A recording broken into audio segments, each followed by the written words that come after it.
Nazi, the word Nazi, comes from the German word national, national. Nazi is the first word, National Socialist Workers' Party.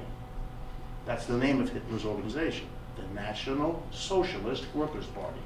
And the word national in German is National, the first four letters, N-A-Z-I. So this is an anti-capitalism because capitalism wrecked us. And we need a fascism as a solution. So these are serious risks. And when you hear people talk about this, it is not appropriate to dismiss this. And that's a strong argument I want to make to you. Well, if you remember that at the beginning I talked about fiscal policy, the other way. What's the other way you can stimulate the economy?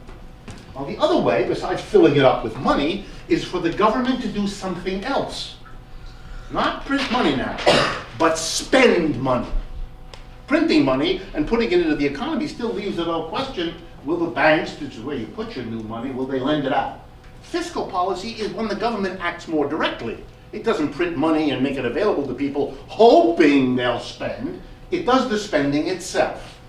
So fiscal policy is when the government spends money itself. Over the last 2 or 3 years of this crisis, the government has spent huge amounts of money. You remember Obama's stimulus program, $800 billion. That wasn't printing money, that was directly spending, building bridges, giving money to states so that they wouldn't have to close schools so many, that they could build up buildings, all this kind. Green, remember we talked about green, we're going to make environmental things, we're going to help mass transit, stuff like that. Then the government spends. And the idea is again the same. If the government spends on things, then companies, blessed with these government orders, because the government is spending, will go hire people. So if the government builds bridges, that's jobs for people making bridges. The private companies will hire. Mr. Obama, like Mr. Bush, believed that the way to solve unemployment with fiscal policy was to have the government spend a lot of money on goods and services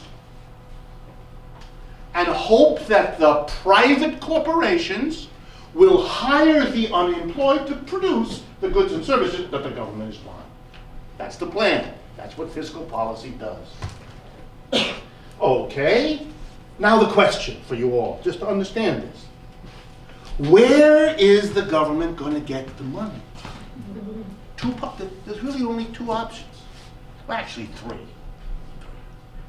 First one, it could go and tax people. Yeah. And who? Well, it wouldn't make much sense to tax working class people. They don't have anything. And they're in trouble these days. So if you're going to tax someone to stimulate the economy, what you'd have to do is tax business and the rich. Those who have done really well the last 25 years, you go after them. That would be one way to raise the money. Second option, you don't tax the rich. You spend the money and you don't raise taxes. When you spend all that extra money in a crisis without raising taxes, it produces what you hear about called a deficit.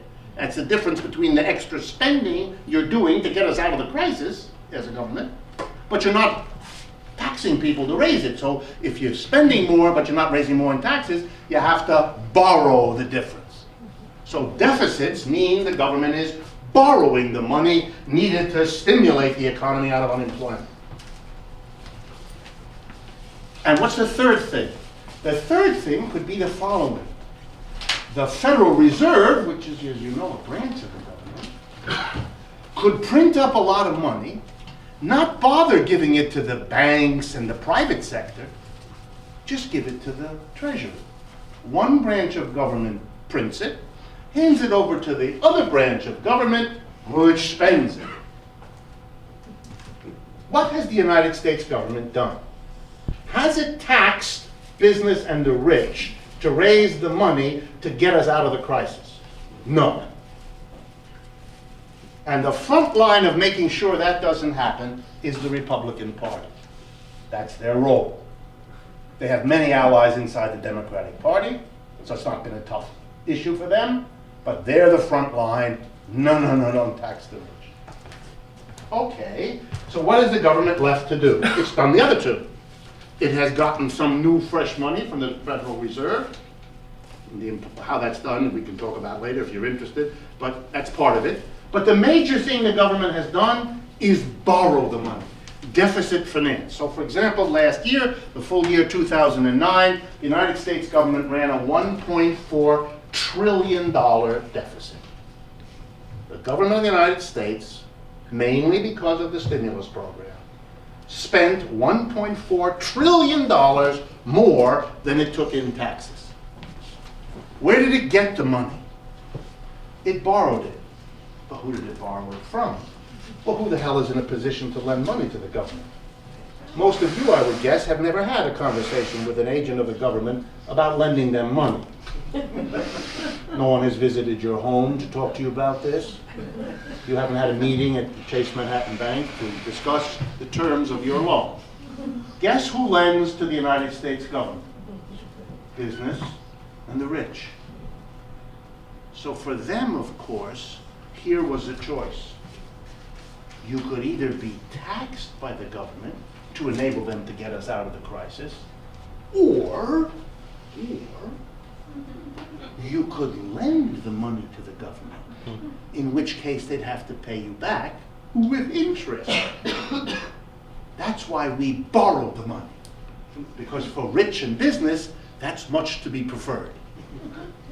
That way they make money out of the crisis, and we all get to pay the taxes for the next 30 years to pay them back with interest. The Republicans are the champions of that, and the working class people who voted for the Republicans are voting for that. That's why they're angry. The Republicans will not permit now the last step of this wild psychodrama. Having put the government into an unbelievable deficit that risks burdening the next generation with vast new taxes to pay off all these debts.